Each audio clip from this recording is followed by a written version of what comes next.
How's everybody doing? My name is Jason Joseph, and we're doing things a little bit differently today. Okay, so we have a special guest on because, you know, we're doing Eagles stuff now. Of course, we called the game last night. It was absolutely interesting for sure. What a game it really was. And I want to talk a little bit more about it with my friend, Jenn. Okay, Jenn, man, we go all the way back to Rowan. We did a lot of stuff with Planet Philly with Nick Earnshaw. Jenn's also has worked with BetQL. She's done some really great stuff. Has written some awesome articles as well, and also hosts a podcast called First and Jenn. Jenn, what's going on? How you doing? How you feeling after last night? I'm feeling better now that the game is over. That I mean, like I'm not gonna say like that, but thank you so much for having me. I'm so glad that I've been able to sleep on this game, wake up today, and now join you to be able to talk about this post game and what that Yes. means for the Eagles next week as they're back in prime time action. Yes. I mean, like let's just dive into it, man. I have to tell you that the O line last night, I think that was my biggest takeaway, is that the offensive line really dominated in those trenches, and DeAndre Swift was great. Don't get me wrong. We'll talk a little bit about DeAndre Swift, but guess what? They they were trying to go to the passing game early on, establish the air. It wasn't working out.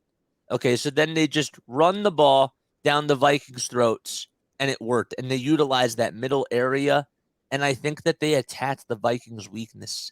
And that was the biggest thing that I took away from the game. But what about you? Yeah, I think play calling was a big thing for me. But I think that kind of goes in line with the O line. As we were chatting early on yesterday, it's definitely like we'll get into a tale of two halves.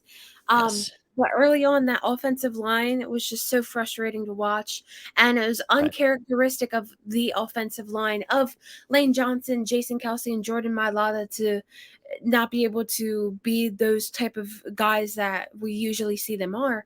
And so, they, like you said, they're trying to establish the game in the air, wasn't working. Um, our new offensive coordinator was calling the shots at very early on. Things weren't working on that end. And well, let me finish this one point before jumping Yeah. in. Yeah. No, go for it. Go for it.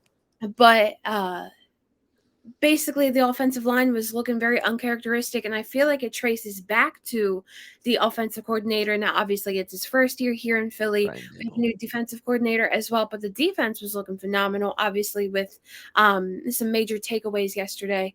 But with this new offensive coordinator, I was getting real frustrated with the type of plays that he was calling. And so I'm on Yes. Facebook, during the game, I'm on Twitter and all that, or on X, and checking all social media and stuff. And I see that, I guess it was one of the touchdown drives early on for the Eagles. I see early on that Nick Sirianni, I guess, was taking over play calling for the offense. So I, at that point, I had seen a switch in the team in the offense, and I'd seen that things were running a little more smoothly. Emphasis on running, of course, because we've seen Jalen Hurts run a few times. We saw, of course, DeAndre Right. Swift. And I think it really came down to, like, with last week as well, last week versus the Patriots, and this week, seeing a change in play calling, I think is going to help the Eagles in the long run. I don't know how that looks like, what that looks like if I guess Brian Johnson's if his play calling gets taken away a little bit, or if it gets split up between him and Nick Sirianni, whatever, however that happens. But when you look at Jalen Hurts, and you look at the offense, and you look at some of the key guys from last season, what we saw in these past two games so far were very uncharacteristic. So I think Right. it really came down to play calling. And then once we saw that, maybe that potential change in play calling, I don't even know if it went for the rest of the game, or if it was just to get the Eagles out of the rut that they were in. There was a really big change there. Yeah, I couldn't agree with you more because I think that you bring up some really good points, and it wasn't even just about the play calling for sure. It was just about the in-game adjustments. And I Hmm. think that there's something to be said about adjusting on the fly because like over how many years have the Eagles how many times have they had problems with just adjusting in the game? Like that was one thing that Doug Peterson really struggled with after they won their first Super Bowl. And I think that it's so nice to see that they were able to finally or that they've been able to finally do that because that was something that they weren't really doing a good job with. And I thought that the running game was nice yesterday. You were kind of interested to see how the running game was going to be utilized because of no Kenneth Gainwell. And a lot of people were talking about last week, oh, DeAndre Swift wasn't really used that much. And he had a really good preseason. So why not get him involved more with the offense? And I don't even think that that was even a part of their game plan because they were just making so many adjustments as the game was going on, and they finally were just like, you know what? Let's just keep going to this. If it ain't broke, why fix it? And we're just gonna keep going to it. And guess what? They had a lot of time of possession. They milked the clock down, especially in that second quarter. And sometimes it doesn't look pretty, but that's what you got to do. I agree. And then I guess another thing too that I took away from yesterday's win was the team just getting back to the basics. Now, obviously, Right. with the buzzwords that we've seen from really any of the football analysts is you got to win the turnover battle, got to win time of possession, got to have good clock management, and these things the Eagles were able to do well yesterday, and that's kind of one of the major reasons why they won. I mean, it wasn't pretty. Last week wasn't pretty, but I think Yeah. especially this week, taking into account the in-game adjustments and those other three things, really helped the Eagles pull out a solid win. And hopefully that's something that they can continue to do moving forward. Obviously, another one being penalties, but that's to be expected at the beginning of the season. Obviously, you're going to have Right. silly penalties because of rookies or things of that nature. I was a little bit concerned on the defensive side because you had the injuries, right? Reed Blankenship's not playing, right? You're missing a cornerback. And I thought to myself, well, when you take a look at what happened last season, between the matchup between Darius Slay and Justin Jefferson because that was the whole big storyline coming into this week. 1 for 9 last season in regards to Justin Jefferson. How's he going to bounce back? Because he's considered to be the best receiver, arguably, in the National Football League. And I thought overall, I thought Darius Slay did a really good job. And I really thought that the secondary did as great of a job as they possibly could with the injuries that they had and were able to just make it really tough for him. Yeah, I think one thing that I've really been loving this season so far is Darius Slay just getting at the ball, getting at the receivers. Because of That's so course last great. week we saw him pick off for a touchdown. The first touchdown of the Eagles season happened to be Slay.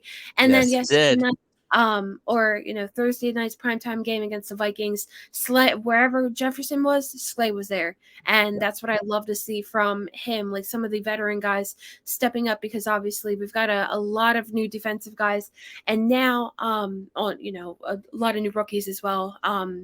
And now with some of these injuries at play, and now with Avante Maddox possibly being out with a torn pec, Yeah. you're going to have even more of these younger guys stepping up. So it's really important to see some of these veterans and older guys being able to make plays to alleviate some of the stress that the younger guys are going to have to step up and do.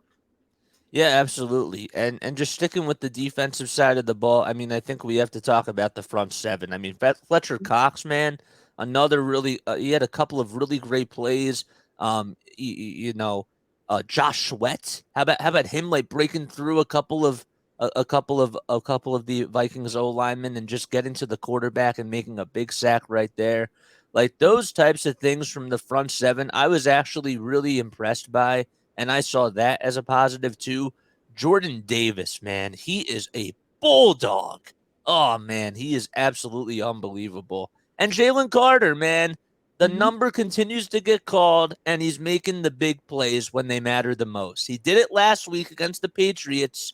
He had a really big sack at the very end, even before the pass was made, and it was ruled as an it was overturned, but it was ruled as an out of bounds pass. But man, like I just thought that the defense did its job, and I was also going to say I remember that Morrow too was able to cause that fumble as well. and that Yep. was really big. So I thought I really went. I really thought that they did a good job just overall, and that was another big takeaway I had. Yeah, and as I pull up the schedule, of course, getting into the future, the Eagles have it for the most part pretty easy the next two games, and they face the Rams and Jets. But what the games that I've circled, the games that I'm looking at are the no basically all of November. Cowboys, Chiefs, Bills, and 49ers all back to back. Not going to be easy, of course, down the stretch. No. So, what the defense, especially the rookies, especially some of the younger guys, what the guys are able to do now to build on the momentum and to continue to develop as the season goes on is going to be very important. With that Super Bowl rematch, with that NFC champ or NFC chip rematch, and of course, taking on the Cowboys. So, watching this defense is going to be very, very fun. But I am definitely keeping those November and then early December games on my radar in terms of what am I going to be able to see the defense really be able to do as they settle into the season. And what's really nice is that they actually get time off. They Right. literally play Monday Night Football like the Hmm. following Monday. So that's absolutely great. I also think that with the circumstances that were being dealt to the Eagles, the fact that they played Sunday and they didn't really have a whole lot of time to prepare for the Vikings on top of the injuries, I Right. I thought that this was a trap game for them. I seriously did. I thought that the Vikings were going to be able to steal it, even though it was in Philadelphia. I have to kind of tip my cap to them from that regard too, because I thought that they did a good job at just adjusting on the fly. And now they get to rest up, and hopefully guys will get healthy and they have some time to just take a little bit of rest. And I do think that that's a big plus coming or going into week 3, for sure. But I want to talk a little. Oh, sorry. Were you going to say something? Oh, no, I thought, you were gonna, have me comment on that, but I guess real quick, kinda Yeah, looking at the broad scheme of things, or like, more broad general scheme of things, these Thursday night games are killer for any team. It don't even have to they be the are. Eagles, it don't even have to be the Patriots. It's just Thursday night games, this is a whole different tangent for a whole 'nother time, but the NFL really will find a way to make their money, and especially with a storyline like Darius Slay Flex and Justin weeks. Jefferson. Yep, Yup. it's insane. But like I said, that's another conversation to be had another time.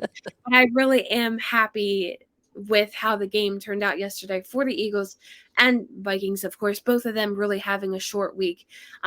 And both of them not having favorable conditions coming into the game. Definitely job well done. But of course, the Eagles took the dub, so job well done for the Eagles. Yeah, absolutely. I wanted to go back to the running game a little bit because Mhm. we talked about DeAndre Swift, but or sorry, we touched a little bit on DeAndre Swift, but we talked about that offensive line creating holes for him. I also thought that DeAndre did a really good job at just attacking, not only attacking those holes, but he would even have some spin moves where he would try to break through some tackles, and I was a little shocked to see that because I understand that this is the type of stuff that he was doing in the preseason, but to have 28 carries and just get 175 rushing yards, I don't think that that's something to sneeze at. It's not just because of the O line. He was able to make plays happen for himself too, and I have to give him his flowers. But what did you think about DeAndre Swift's overall performance? First and foremost, I was going to touch on he's got some great footwork, and he's He going to be does. definitely super fun to watch on the Eagles as the season continues.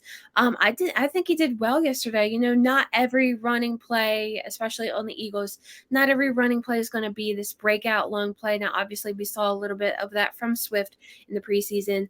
I believe against no, let me not spew misinformation, but during one of the preseason games where he had a touch and he had that breakaway run, and again, fancy footwork was pretty fun to watch. So I'm very excited to see how he handles the season, how he's able to develop. But going back to that point, not every game's going to be a breakaway run, or not every play is going to be a breakaway run, but you got to do what you got to do, and I'm really glad that even though the NFL and what it seems like so from the Eagles are trying to establish more of a traditional pass game, I'm still really fortunate. I'm still really happy to see the Eagles be able to work their magic on the feet or on their feet, because like we've heard yesterday on the broadcast, the Eagles could beat you multiple ways: in the Yeah. air when they can, when they need to, on the ground when they need to, going back to the basics and things like that, like we touched on earlier. So I'm really happy to see that they continue to build on this versatility, and continue being a run team, because it really is working for them, and it worked for them against the Vikings. We talked a little bit about the offensive play calling and how in the beginning it was really stale and Jalen Hurts wasn't always put in the best positions to throw, but also Jalen Hurts has not been. I understand that it's only week 2. I think he's been a little bit underwhelming so far, and Mhm. he's just trying to get readjusted to just playing, of course, under a new offensive coordinator, but also just getting back into the swing of things, and that's a really big thing. And we know that he's going to be better, but what did you see from Jalen yesterday? Um, I have to agree. I mean, especially coming off of yesterday's performance, he was very underwhelming. I just mentioned, not every player is going to have a great day or a fantastic day, and Jalen Hurts has definitely had those days. But yesterday was a little bit underwhelming. I was kind of happy, and this is something for me to say, but I was kind of happy anytime the defense had the ball, because I was Yes. just having a lot of fun watching the Eagles defense, and you got to give props to the new defensive coordinator. Yes. Um, but speaking on Hurts and going back to the topic at hand, it's only week 2, and I get people's frustrations and I get people's concerns with Jalen Hurts, but this is probably why he probably should have played in the preseason. He probably should have gotten like a quarter, or a couple touches, because things like this happen, and they're off to a slow start. The Eagles are off to a slow start because their leader is off to a slow start. So it's Let's a see. little bit frustrating, and like obviously this is both games have not really been the most dominant fashion type wins. I mean, a win's a win anyway, but Right. like I had said, the Eagles are off to a slow start so far because Jalen Hurts is off to a slow start, because I really feel like he should have played in the preseason. I mean, like let's just take those words that you just said and just like put it in this perspective. This team is 2-0 and they're off to a slow start. Yeah. Like like think about that. Like you're absolutely right because we know that Jalen is going to be a lot better. Okay, Dallas Goddard, we wanted him to get, a lot of people wanted him to get more involved with the offense. In this game, okay, he had 6 receptions, but he only had 22 yards. It wasn't like he was really making a big impact in regards to just the receiving end. AJ Brown, 4 receptions for 29 receiving yards. Okay, there was a drive like where he started to get a little bit more involved, and there were a couple of slant routes that I saw him run, and that was nice. But it was really just the Devontae Smith show.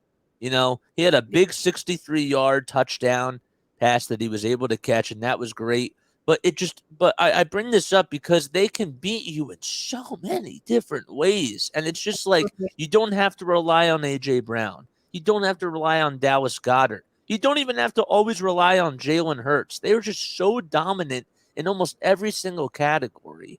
And I think that it just says a lot about Howie Roseman, first of all, and it says a lot about just what this team is made of.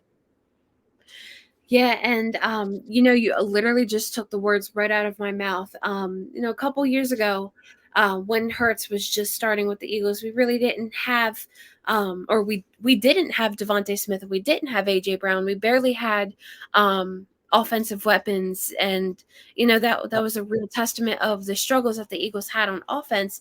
Now we've Right. got Devontae Smith, AJ Brown, DeAndre Swift. Yep. The list goes on and on, of course. But having these weapons, I think, puts a lot of relief, takes a lot of pressure off of Jalen Hurts' back, to be able to, you know, have a down game and still win 34-28. Like, and it's Yeah, crazy to think, he could still have a down game these past two games and still be undefeated.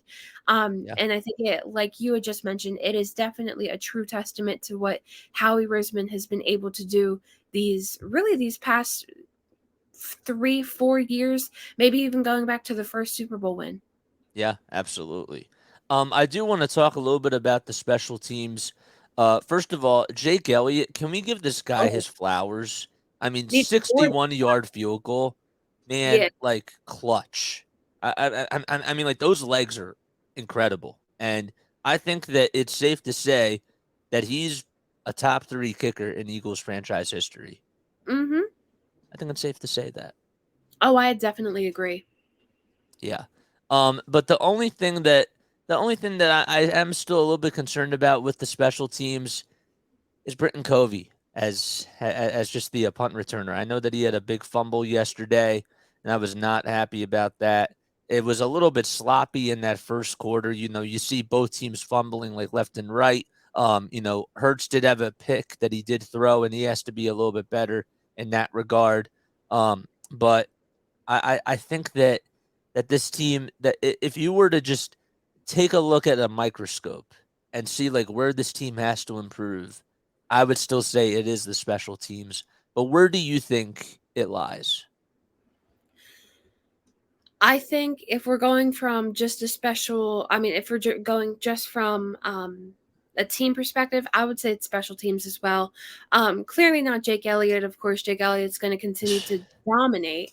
Right. And I think at least so far this season, be like 50% of the reason why the Eagles have won the past two games. I agree about Britton Covey. I really don't think he's our guy. I feel like we can have Boston Scott in the backfield and Yep. we'd be fine. At least, he, to my recollection, is so far the past couple games, even going back to the season prior, Right. him not really having a lot of fumbles, him not really having a lot of like too many struggles on special teams. But Britton Covey, I just don't think is doing it. Um, I'm just really interested to know the front office's reason for not having Devin Allen in the backfield. Now, obviously, of course, he's Right. on the practice squad, so there's no reason why you can't call him up for a game. But I'm just really interested to see what Devin Allen, the track and field star who's like his job is running, to be able Right. to do as a punt returner, as a kick return, um whatever the case may be. But to answer your question, I really feel like the special teams is a place where the Eagles can improve, and this is not only to say for this season, but that was the case for last season as well. Right. Yeah, absolutely. And I think Sip Boss has also done a pretty good job, just as a punter for the team. I saw a couple of really good punts. I mean, total yesterday he had four for 150 yards, and Mhm. there were two that he had within the 20. So I thought that was really good because that certainly helped the Eagles on the defensive side and even on the offensive side, like when they were getting the ball back. And I thought that he was good. But I agree with you about Britton Covey, man. I think that I do believe that some teams are going to try to actually, like when they're studying film against the Eagles, they are going to look at that as a weakness and they're going to try to see if they can get Jalen Hurts and the offense to try to work further behind in the field and make them march all the way down. And that's not always the easiest thing to do because then you're putting the offense and even in the defense in not the best field positions. And that's a big strategy as a part of the game. But I also wanted to ask you really quickly, okay? I mean, we didn't really touch too much on the secondary in regards to the defense. But besides Darius Slay, okay, Terrell Edmonds yesterday he played. You had Zach Cunningham.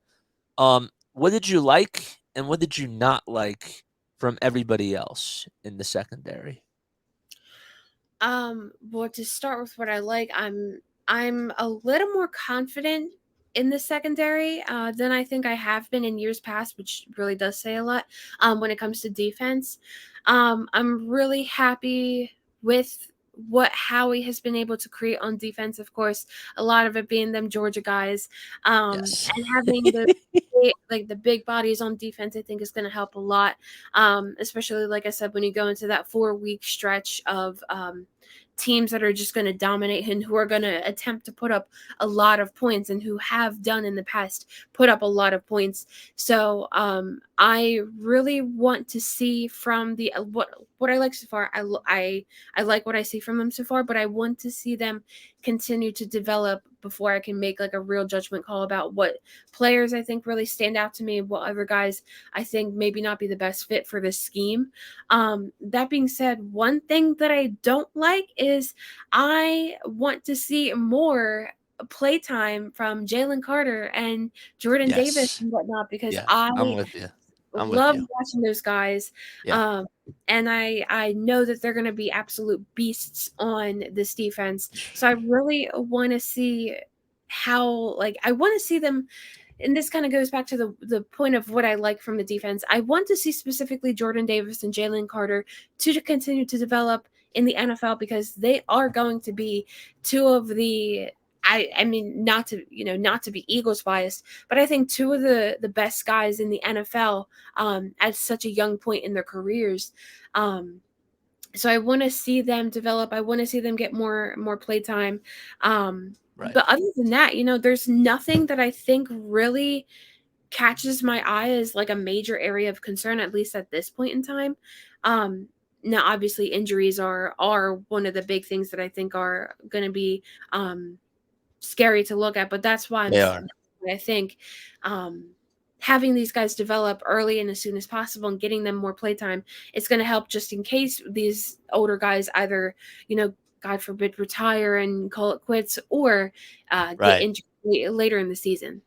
I think it's so funny because like when you talk about when you talk about that front seven, man, you know, we talked about Zach Cunningham and we didn't really talk about Hassan Reddick. Like he has not really been making as big of an impact like yet. And the fact that he's like not even touching the surface for this season, I just think that that's what makes it even scarier when you talk about somebody else that can make just another awesome impact in the front seven. And Brandon Graham, too.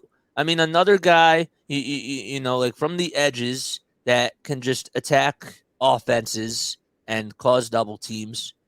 I think that I also believe that he's another guy that just makes this defense just that much more lethal. And look, like Josh Sweat might not have the best game, Fletcher Cox might not have the best game, but if Brandon Graham is stepping up and Jordan Davis is stepping up, I mean, just like it's scary. It's scary good. Oh, I agree. And I mean, we think last season to the NFC chip, I was I had every reason to be, or people had every reason to be concerned with the Yeah, 49ers for because these sure. are big bodies on defense and in a front seven, you have They're mean. a Yeah. little wall. So Yeah. there's definitely some concern if you're the other 31 teams in the NFL. But I am liking what I see so far. I know it's a little early in the season, but I am. There's nothing that I think really, other than injuries, that really stands out as a major area of concern on this Eagles defense. Yeah. No, I'm 1,000% with you. And man, we'll talk more about the Eagles. Like we'll definitely talk about Week 3, like as it comes. Yeah, Loved listening to the press conferences yesterday. Thought I took some interesting stuff away just from Nick Sirianni and just from and and just from Jalen Hurts as well, and also Devontae Smith. Man, like he has such an awesome personality. Like I love it, man. I think that that that with the way that he vibes with people, like him and AJ Brown, like we're getting into it a little bit. But guess what? Like you know what that tells me? That tells me that both of them want to win. And right. sometimes, like sometimes you have arguments like with your best friend because it's about the team. You know what I'm saying? Like you might not see eye to eye on stuff, but at the end of the day, like when it comes to the team, like you just make up. You know what I'm saying? So like it wasn't anything malice, it wasn't anything bad. I just think that they were stuck in the heat of the moment. And I see that social media has been sort of taken extreme to that because that's just how social media is. But Yeah, I would literally not pay any mind to social media because I know Eagles fans can be awfully dramatic, myself included. yes, But I think it's something that we have two of many, but two really awesome wide receivers, and both of them argue over who wants the ball or who's getting the ball more, or right. whatever the case may be. Because at the end of the day, we know that both of them are going to go down to the end zone and score a touchdown on that very next drive. So it's Yes, just a really awesome position to be in for Eagles fans and the Eagles as a whole at this point in time, because we got two wide receivers who are not only absolute beasts, but they're just passionate about what they do, and you know that no matter what's going to happen, they're still going to go down and score no matter who it is. absolutely. Jen, thank you so much for coming on here. You're the best. We're gonna get you on a couple more times, definitely during the season, because it just feels so nice to have Eagles football back. I'm not gonna lie. It was so nice to see the crowd and just see the fans getting into it. I wasn't a big fan of of what I saw from the broadcast last night. I actually ended up going back and watching it after I called the game, and I wasn't really a big fan of what they did like during the cast, but just the scenery, man, and just seeing everybody in that green was awesome. Yeah, it's really cool. I mean, I'm just, as you know, first and foremost, football was breaking into this. Football has been my first sport, and Eagles have always been my team, no matter what. But Of course. when we take a look at some of the other things going around in the Philly sports scene right now, it's just nice to have Eagles to rely on once a week, It yes, but is. it's just nice to have the Eagles, and then of course the Phillies, who I thought were going to have a September slump, end up not really having much of a slump, or at least Yep. not what I thought they were going to be. And of course, this could be a discussion for another time, but Of course. really just it's this time of year is nice because you can rely on the Eagles. You're getting ready to rely on the Phillies in the to make a postseason run. Them other two teams, not the Union, but them other two teams, uh, it's just nice to It's have the tough. Eagles. It's really nice to have the Eagles. Oh man, I'm not even ready for basketball and hockey yet. But like September's my favorite because I love the end of the baseball season, the beginning of the football season, and then it's like, well, October's coming, and guess what? These other two sports they're coming back too. So Yeah. that's how I look at it. But Jen, thank you so much. You're the best. All right, I'll catch you. I'll catch you soon. Thanks so much for coming on here, guys. Thank That's gonna wrap things up with with our first Eagles podcast. My name is Jason Joseph. I will catch you all on the next one. Jen, thanks again.